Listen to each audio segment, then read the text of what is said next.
ఇలా వంచాలి. ఇలా ఇలా ఇలా అర్థమైందా? ఉన్నటువంటి దళం దీన్ని బహిర్దశార దళం అంటారు. దీన్ని బహిర్దశా చక్ర పంచమావరణం.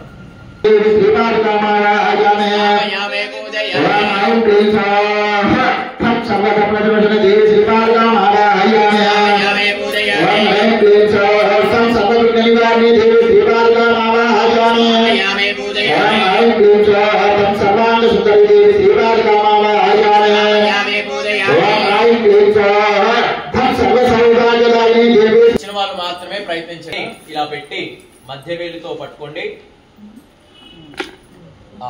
ఈ రెండు అమ్మవారి నామస్మరణ చేస్తూ ఉండండి. ఓం వేలుని ఇలా పెట్టారు కదా ఇందాక, పెట్టండి. అలాగే పెట్టి చూపుడు వేలుని ఇలా ఉంచాలి అంతే. ఇలా పెట్టండి. అందరు కూడా ఇలా పెట్టారు కదా, మధ్యమ వేలుతోనే ఇలా పెట్టుకోవాలి. ఇలా పట్టుకున్నారు కదా, ఇలా పెట్టాలి. దీన్ని వసుకోణము అనే నామముతో పిలుస్తారు. ఈ వసుకోణం ఎలాంటిది అంటే, మనము ఇందాక చెప్పానుగా ఒక కొండ, మనం ఇప్పుడు అందరము కూడా అమ్మవారి దర్శనం కొరకు ఒక కొండ ప్రయాణం చేస్తున్నాం. ఆ కొండ ప్రయాణంలో ఎత్తైన గోడలను దాటాం, నీళ్ళల్లోని పద్మాలను దాటాం, అలాగే రకరకమైన పుష్పాలతోటి ఉన్న కోణాన్ని దాటాం, ఆ తర్వాత పండ్లతో ఉన్న ఆవరణాన్ని దాటాం. ఇప్పుడు వివిధమైన పక్షుల చేత ఉన్న ఆ ఆవరణాన్ని మనము పూజించుకోబోతున్నాం. అంటే ఇప్పుడు కొండ ప్రాంతంలో మనం ఎక్కడి వరకు వచ్చాము? వివిధ రకమైన పక్షులు నివసించే స్థలంలోకి మనం వచ్చాం. అంటే అమ్మవారి దర్శనానికి మనము ఇంకాస్త దూరంలో ఉన్నాం. దాన్ని వసుకోణ చక్రే అంటారు. అమ్మవారి నామస్మరణ చేస్తుండండి. ఆ కోణాన్ని పూజిస్తూ ఉందాం. ఒక పుష్పం తీసుకోండి మేడం. ఈ సప్తమావరణానికి వేసేటువంటి ముద్ర, కుడి చేతిని ఎడమ చేతిగా ఇలా పైకి తిప్పి పట్టుకోవాలి. పక్షుల చేత ఉండటం వలన దాన్ని అందరు దర్శించుకున్నారా?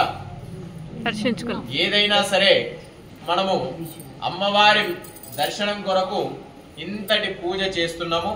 ఇప్పుడు అష్టమావరణం, ఇది త్రికోణాకారంలో ఉంటుంది.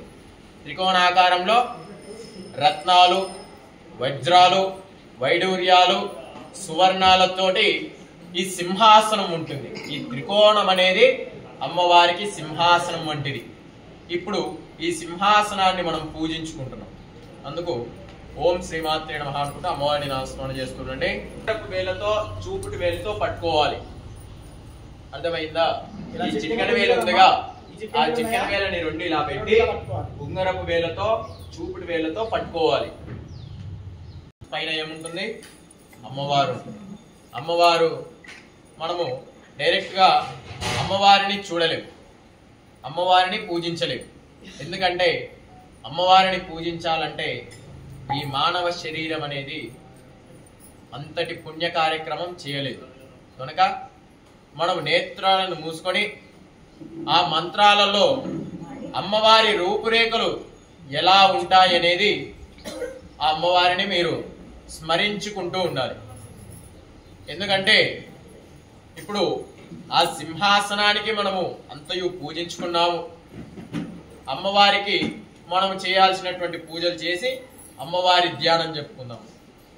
అస్యాహ పగల కాలరాత్రి రాజమాతాంగి త్రికోణాగ్రేషు